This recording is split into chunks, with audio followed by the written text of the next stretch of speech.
RDC est une et indivisible. De la population et de tout le monde, c'est qu'il faut tout arrêter pour faire face à cette situation.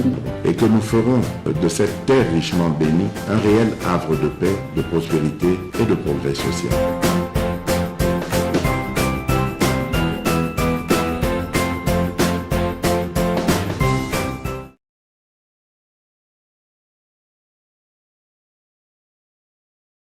C'est parti, merci na bande konyonso, bozolanda biso, merci na confiance, fidélité, bopesi, MKB officiel pour bozoa ba information, merci na ba équipe na biso, bazaliko la muka chaque jour pour na ko tozala en direct na bino.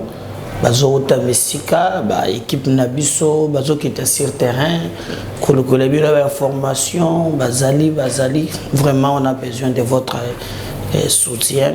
On a besoin de MKB officiel et allez toute une entreprise oyo ba tout moi et belé bazali kobika alors ba yebatia ka ba commentaire ya buzo ba ça sert à rien boya ao. On a besoin na ba to bazana mutema malam obakoki ko appuyer bandeko yo bazana volonté ya kosalela Congo mosala ko appuyer bango pour te battre décoller et si tu le fais en tout cas et kozala geste moko utile pe okomona ke nzamba kozanga kopambola yote baye bazo sunga biso merci et tikali kaka yo mutozo sala rien on a dit tu peux le faire. Ceux qui vont regarder les numéros qui défilent, apportez-nous notre soutien. Ceux qui vous allez à Libanda, il y a des agences par lesquelles comme la chaîne et Sungabande comme moi nous le faisons, mais avec votre accompagnement, vous allez très bien. On est en train de nous révéler même nos matériels. Na la kibino déjà direct, live, en direct, na biso 24 heures sur 24. Bossa là vraiment cause là très bien do bo bunda bo pe service confiance biso pe toko bossa na binote tous en contact permanent na bino toko sala par tous les moyens afin que makambo etambola na chaîne na biso likambo ya kokamwa ambongo abimi mutu ya Katumbi tata cardinal. Donc je me souviens Nataya Kala tant que babanda ki koloba makambo yo bazoloba loba on croyait pas mais lelo na miso ya batu non seulement qu'il est avec Katumbi mais il y a maintenant un problème personnel. Quand il s'agit, je parlais ça à député, il y a comme mboka na biso menacé. To moni pe implication il y a cardinal. Exacté. Dernièrement awa Papa Yaki. Bon, mon accueil, on a bimisé qui griffe. Incapable, il y a l'atrocité, peuple a vivre dans d'autres naïe. Mais facile, il y a que se concentrer sur Tshisekedi. Les Cambo et les Gaza graves. Cardinal Abongo Limes, place. Yakobundisa proposition oyo de loi Noël Tianyaye nango na Nsingi Pululu et il va mobiliser les évêques. Mais ce qui m'étonne azeli kaka ke ba aligner matière wana na calendrier pour y abîmer. Donc matière est alignée na calendrier pour abîmer sa griffe ezali normalité. Eza normalité. Biso tokoki jamais, alors jamais, kolinga lisusu likambouane. C'est anormal. Ba Congolais, ba fongola misu. Soki, parce que na nini na ye, abengi ba évêque, alobi na ba évêque, batele ma d'abord comme abandi par koloba premier tour, ondenge zaboye, yazo telemela, ba loi, oyo ezali ko kabola bana na nzambe, oyo ezali ko diviser, oyo ezali ko sala boye. Ozo sentir que directement il prend position pour un camp. Alors, qui lui a dit que les Congolais baza contre disposition? Qui lui a dit que ni wane ko kabola biso? Mboso l'avait souligné que baye oyo bazali ko se sentir c'est que ba owana nde ba miyebi ke baza ba yimboka te po ba yimboka baza à l'aise. Et puis batikali ko boyela muntu teke azala congolais.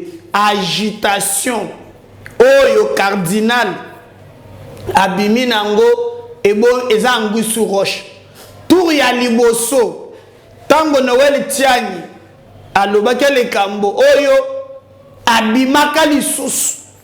Je me souviens à l'époque boyoki même que na niveau ya Katanga l'église catholique alobika ko collaborer te na l'état. Monseigneur a commis Fulgence Mouteba, Abimi a commis. Et d'ailleurs, je vais même vous lire Tuitomoko Oyo Nani a commis. Je crois que ça doit être Peter Tchani. Boyoka ce qu'il a écrit, voilà, on a retrouvé Yango à l'Obiboy. Le régime Tshisekedi peut-il défier l'église catholique, discriminer nos frères métis, puis en sortir victorieux? Nos frères métis,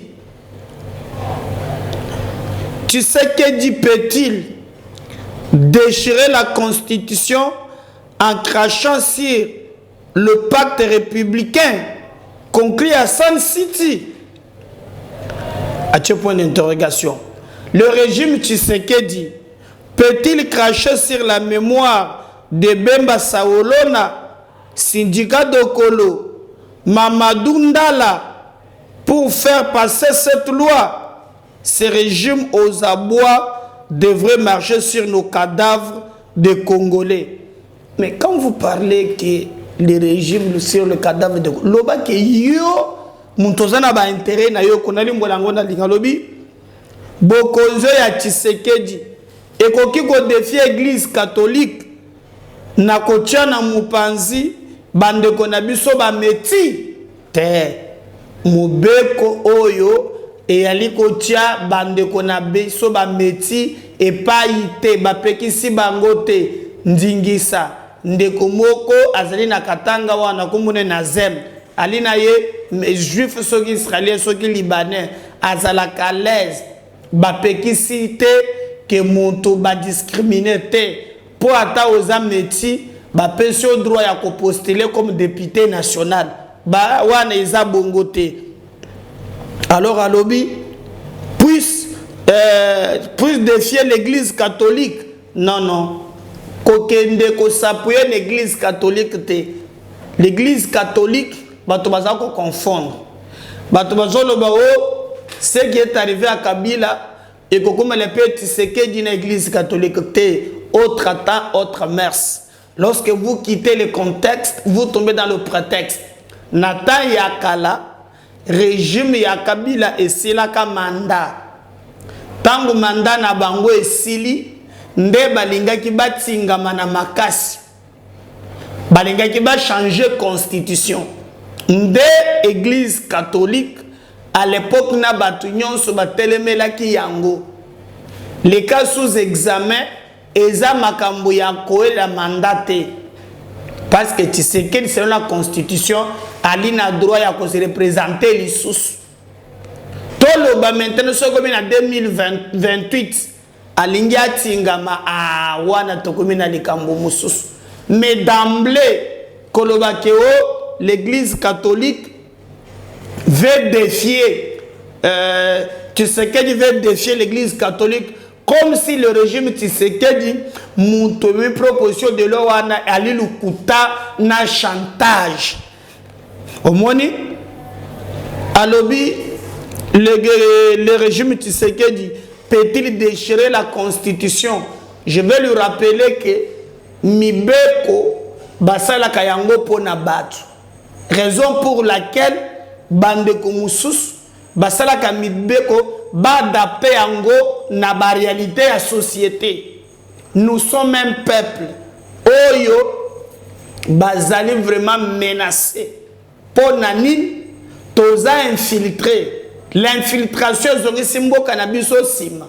Sur base de ça, tokoki ko réfléchir koluka mibeko oyo ezali ko pesa biso dingisa to de faire décoller mboka na biso.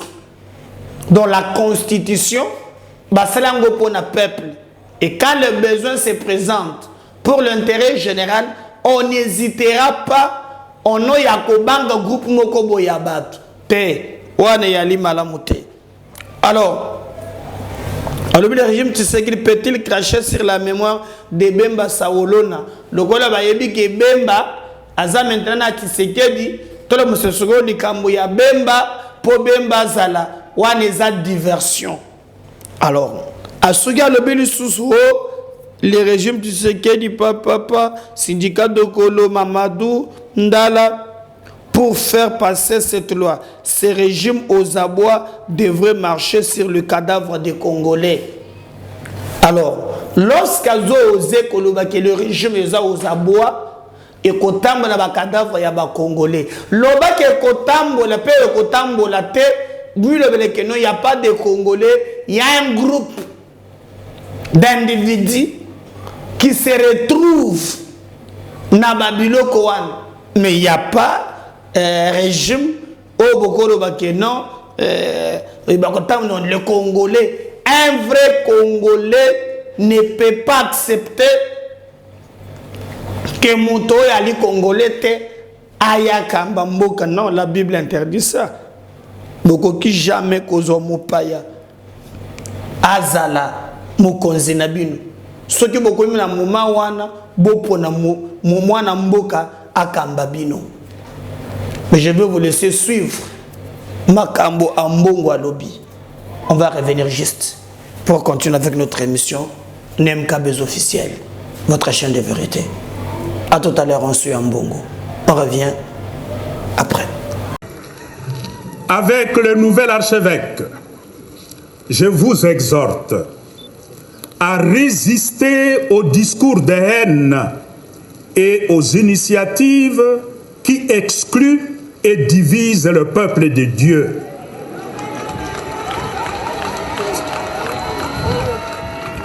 Renforçant ainsi la méfiance entre les communautés. Encouragez plutôt les sentiments et le bonheur de vivre ensemble. Le vivre ensemble est une valeur. Et ne croyons pas que le vivre ensemble est une donnée naturelle. Nous devons travailler pour créer ce sentiment de vivre ensemble.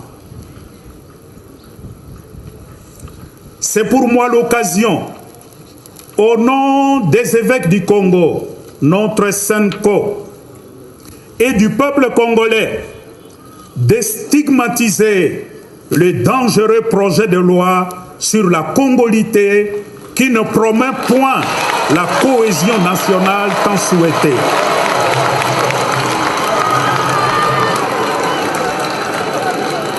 Ces projets de loi, au lieu d'unir le peuple de Dieu dans une seule famille, elle apparaît comme un instrument d'exclusion et de division.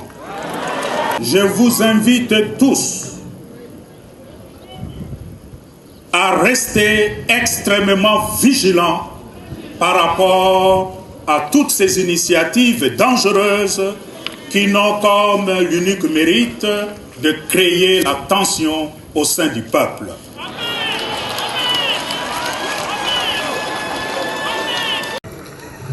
Avec le nouvel archevêque, je vous exhorte à résister aux discours de haine et aux initiatives qui excluent et divisent le peuple de Dieu.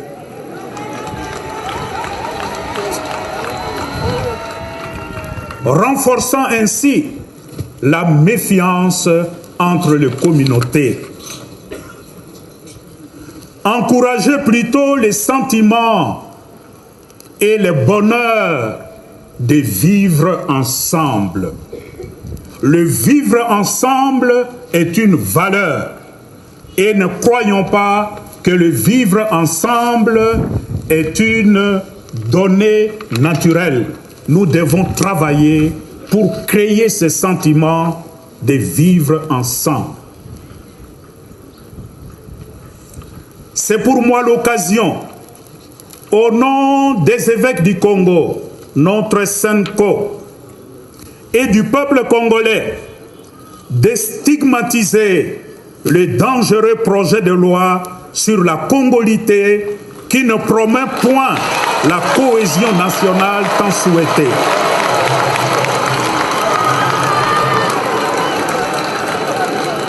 Ces projets de loi, au lieu d'unir le peuple de Dieu dans une seule famille, elle apparaît comme un instrument d'exclusion et de division.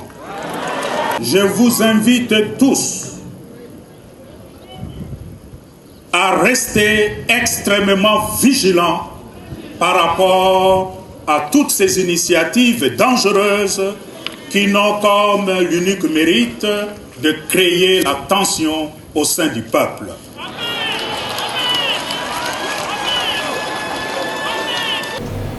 Bolande cardinal, abimisi makas, abongiseli yango mateya. Ah, cardinal.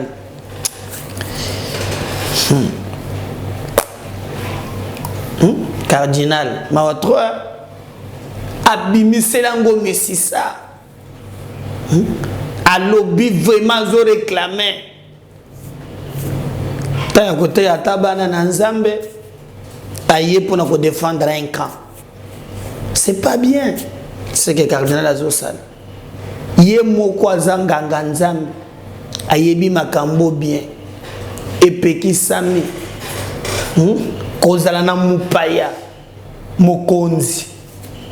Bible ezolo bayeza moto na nzambe. Soki bokomi na ngonga ya kozwa bakonzi, bozwa bapaya te. Muni Moïse ya Bible. Tango ero moko boye. Baye ko découvrir que mboka oyo eza mboka na ngate. Akima tango ba découvrir oyo Moïse tozana ye. Pinga ya Bible ko akima oyo. Ata ba découvrir azana ye konate ya zalaka na biso. C'est pas normal. C'est pas normal. Rigamongo to boyango. To boyango. To boyango. To koki konjima lisusu te. To monaka batu bayaka bakosaka biso basalaka ba jeune bango biso pe totalaka bango non. Cardinal basalaka bongo te. Obongisi mate ya mobimba uniquement pour telemela loi oyo ezali ko verrouiller. D'abord makambo lobi ezana loi wana chanya pesite.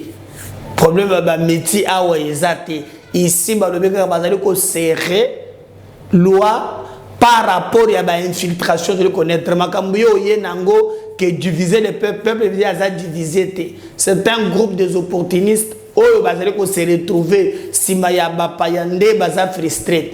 Nani mboso alobaki. C'est pas le peuple. Ceux qui m'ont bakop na bango, babeta ka bango na kombo nango, c'est pas le peuple.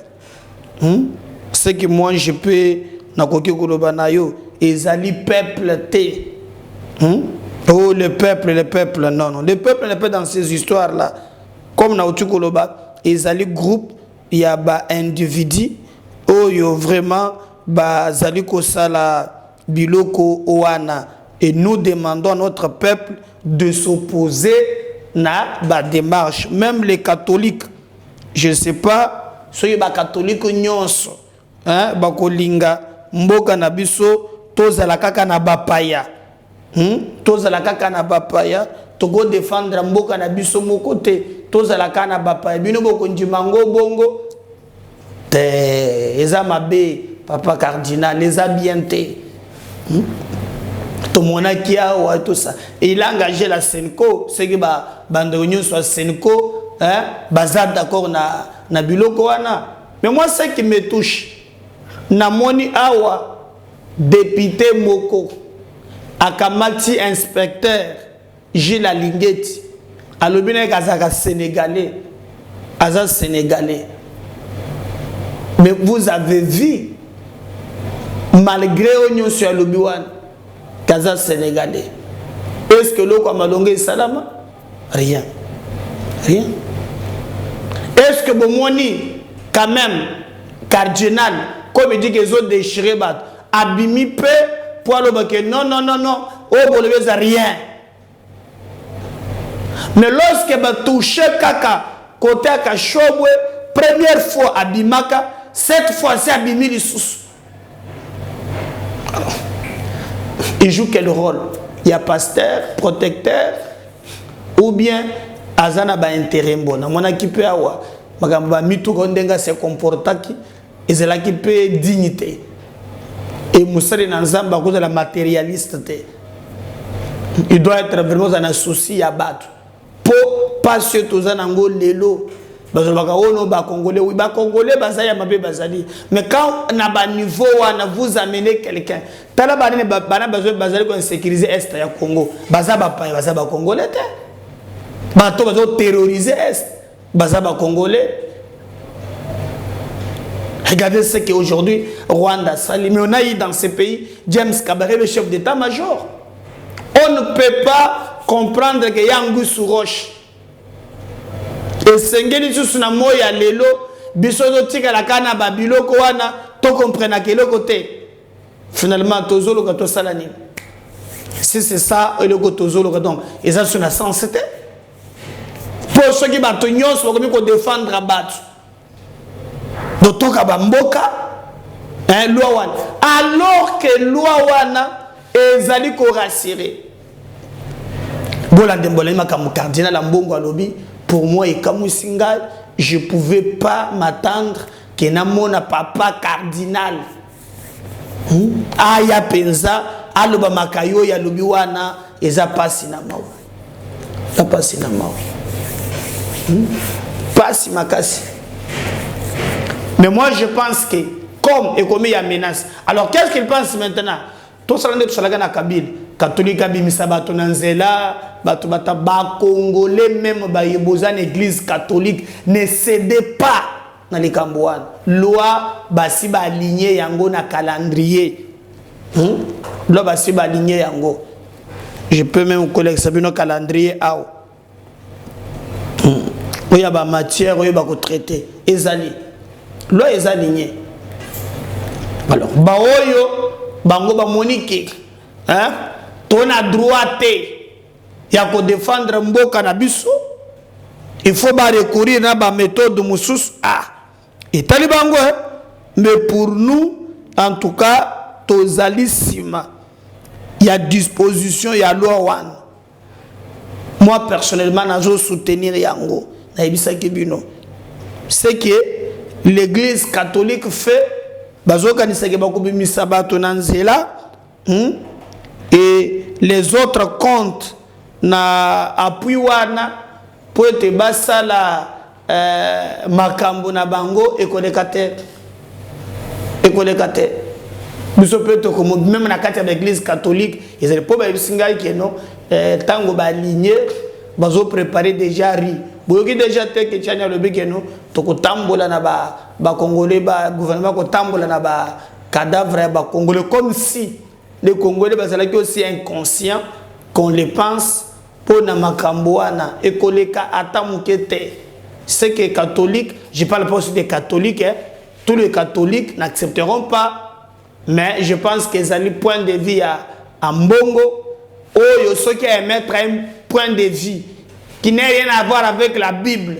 On est obligé de le contredire, de donner aussi notre point de vue. On est obligé de faire ce point de vue dans Bisso.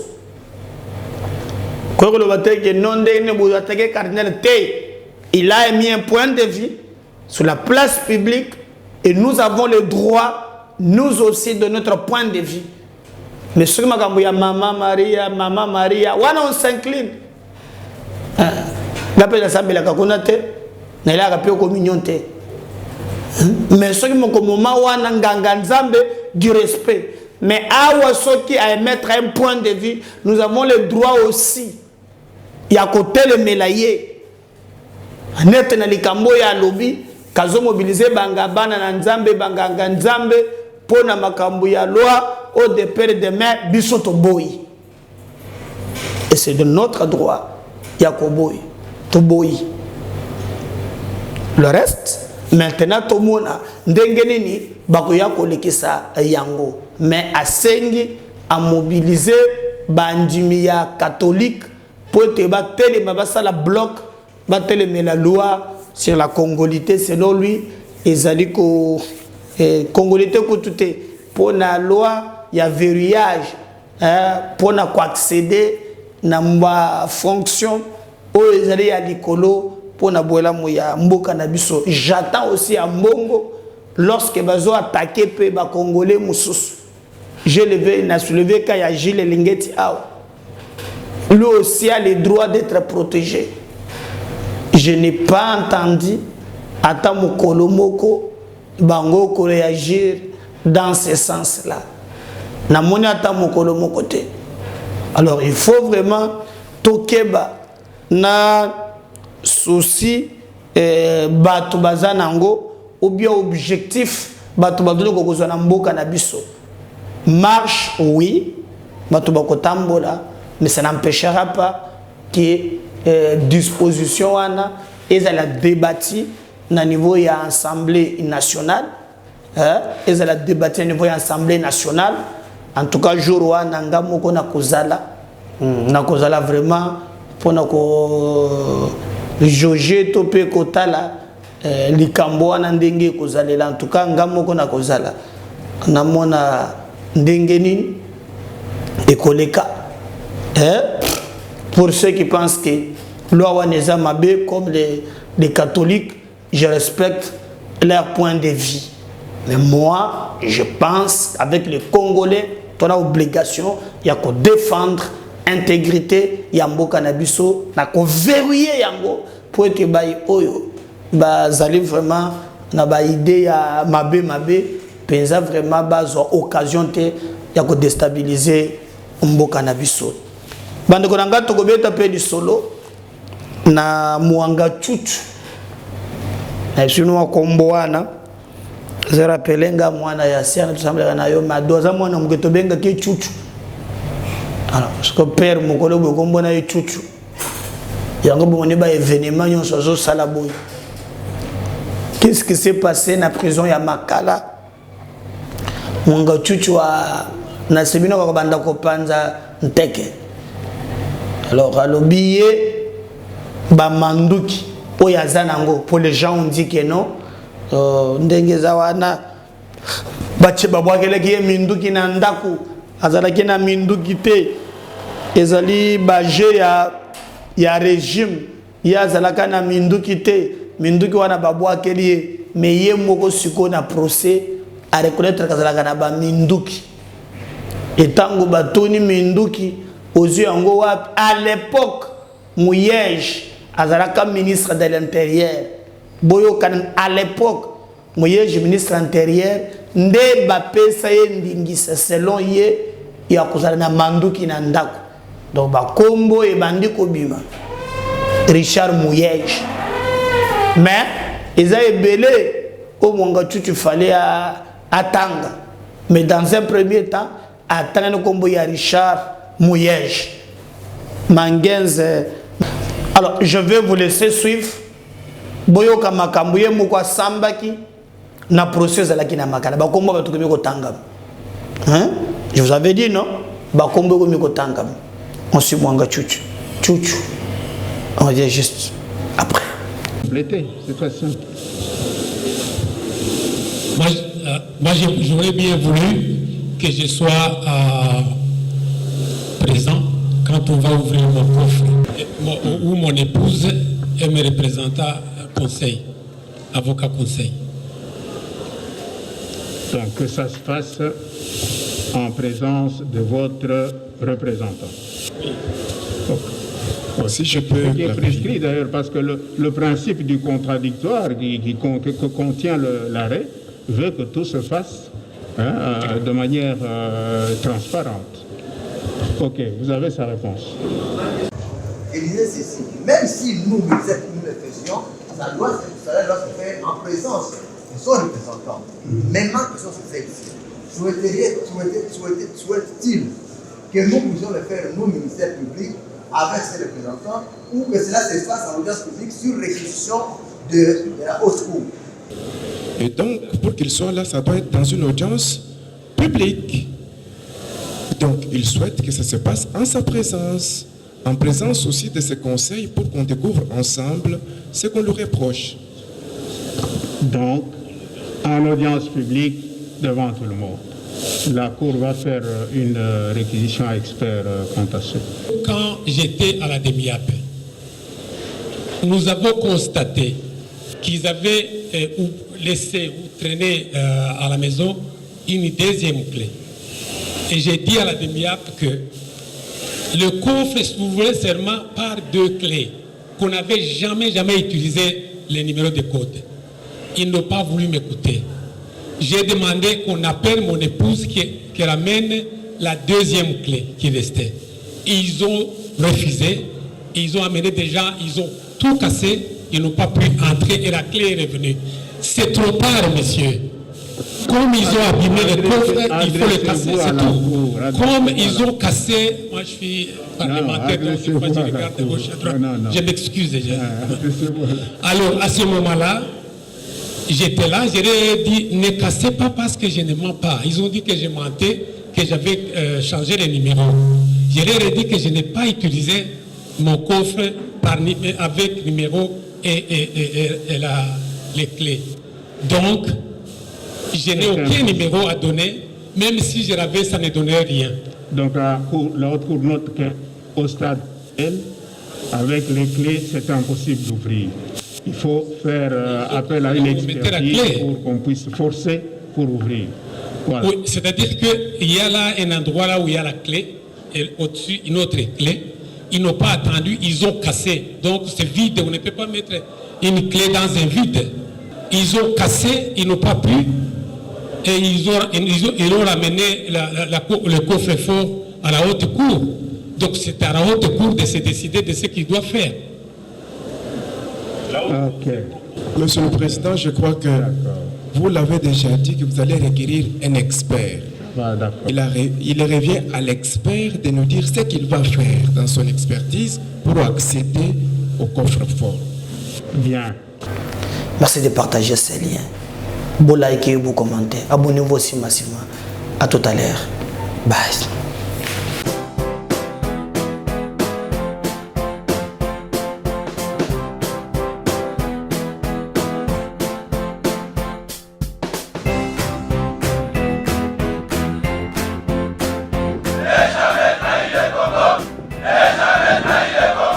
La RDC est une et indivisible. De la population et de tout le monde, c'est qu'il faut tout arrêter pour faire face à cette situation.